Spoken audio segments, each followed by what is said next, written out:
Why does it feel like most fashion brands have a book or literary club? I know that it's not every fashion brand that has a book club, but it does feel like every brand has a book or some sort of literary club, which is fine, but it has me thinking, why just book clubs? Why not movie clubs? Why not running clubs? Why not sculpting or poetry clubs? Like, why not different interests or different hobbies related kind of clubs? I was looking at it, I was like, okay, this is great in the sense that this is helping with like the third space situation, but not everyone wants to be part of a reading club, and it's not just a reading club that is like the only club that should exist, right? So that's what inspired this video. Now I was thinking, what if more brands created more third spaces for their customers? Because we know that with the rise of social media, the third space is becoming non-existent because everything seems to be happening online.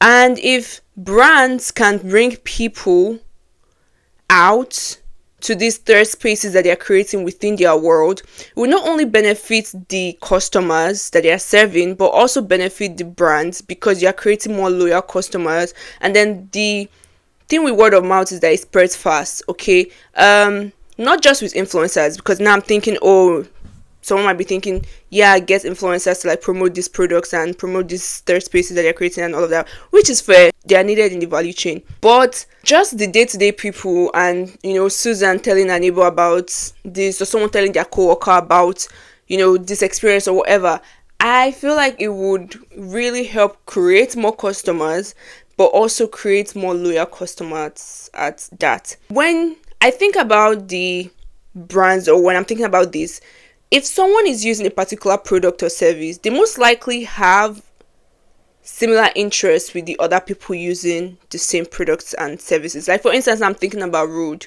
by Hailey Bieber. I know someone who will probably be using Rude, and most times I'm usually correct. And like, I mean day-to-day people I see on the street, people I see in the bus or in transit, I can just tell this person probably using Rude. And when I ask, sometimes when I do, or sometimes I don't even ask, I'm just thinking, this person will probably be using Rude. Most times it doesn't, like, I don't know if it's true or not, but sometimes I see the person applying or reapplying their gloss or lip peptide, and I'm like, see, I got this right. What I'm trying to say is that the people using a particular service or product or purchasing from a particular brand probably have more in common. When a brand can create a space for these people to meet each other, most, if possible, they might become friends, who knows, but like network with each other, just spend time with each other, might never speak again, but creating these third spaces, I feel like would create a sense of love for these brands, but also these brands are genuinely serving the people that they said that they are going to serve, or they are trying to serve. I'm thinking about Pampers and Huggies now, for example.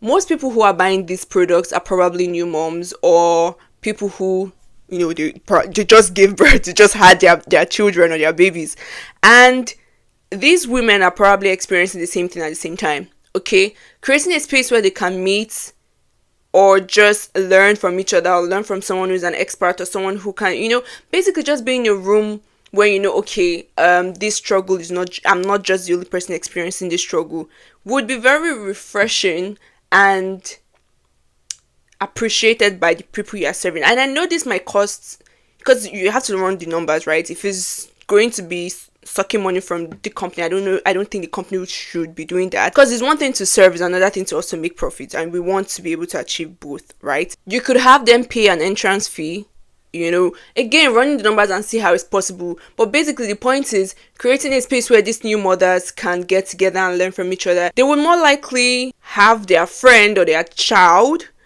when the children start having children, use this particular brand instead of the competitors, if they're still around. Hopefully they're still around. Do you get what I'm trying to say?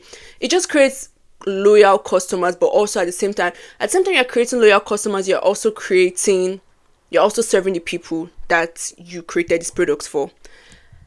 I'm also thinking about a company like Ralph Lauren, right? Now, I have no idea about how polo game goes. I don't know anything about polo game.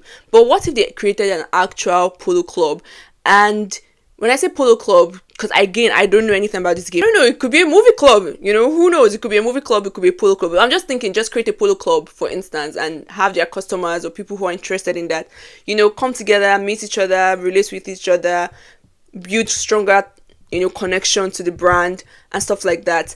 I was also thinking about, let's say, like a restaurant, because I know it's not every business that this third space creation would be feasible for. Okay, I acknowledge that. Let's say a business like a restaurant, right? They have these events probably in the summer, or mostly in the summer. That's what I'm thinking, because the weather is really good during that period, you know, that time of the year. But if you want to, they could also make it all year round. But let me stick. Let me not jump too much. Let me stick to the summer plan. So during the summer, everyone already knows, and they're preparing, and they're just excited because this particular restaurant does like an outdoor movie night, right? So we have a particular movie, all these classic movies that people enjoy, and just everyone probably like it. So what I'm trying to say, I'm not thinking about, don't bring Hereditary to my corner, okay? We're not screening and eating, no. But like fun, you know, maybe classic movies, or even movies from other part of the world, and introducing people to new movies is also something that I feel like people would appreciate, right, while they dine. Now, watching, if that particular movie has the character eating a particular meal, or there's a meal featured in that movie, we can have that be a part of the menu, or we create a menu that is related to the movie that is being screened. And the desserts, like everything, we just create an atmosphere of that is inspired by the movie. I feel like it would create loyal customers to that particular restaurant. I mean, this could take different shapes and form, and I'm very sure there's someone already doing that. Speaking of someone already doing that, I actually came across a video on Instagram. I don't know, maybe my phone is listening to me think out loud, but I saw a video on Instagram of a hotel, right? I think in France, that does something similar. And it's like, yeah, exactly, this is what I'm trying to say. But like, what if they do this, you know, every month? You could also be a situation whereby the month of May we are watching Audrey Hepburn's movies, and the meal is inspired by the movie. Again, it might be too expensive to change the decor, but if it's possible, I mean, why not? But you know, you need to help in immersing the customers, just creating a space where people have similar interests, they meet each other, and then they relate. You know, I don't know, I just feel like we need brands creating more third spaces within their world. So it's not just about building a world or building a world around your brand, but also creating a third space where the people that are participating in that world can also meet each other and build relationships. So that's all I have for this video, and I just wanted to share that. But yeah, there are so many things that could be expanded on, but I feel like this idea is something that if a brand who is trying to build more loyal customers think about and properly put in place, it would not only benefit the business but also really serve its customers. And I feel like that's the goal of every business. I hope someone watches this and is inspired by what I'm saying and expands on it more. That's it for this video, and thank you for watching to this point. If you watched to this point, please don't forget to like, share, subscribe, and I will see you in my next video. Bye.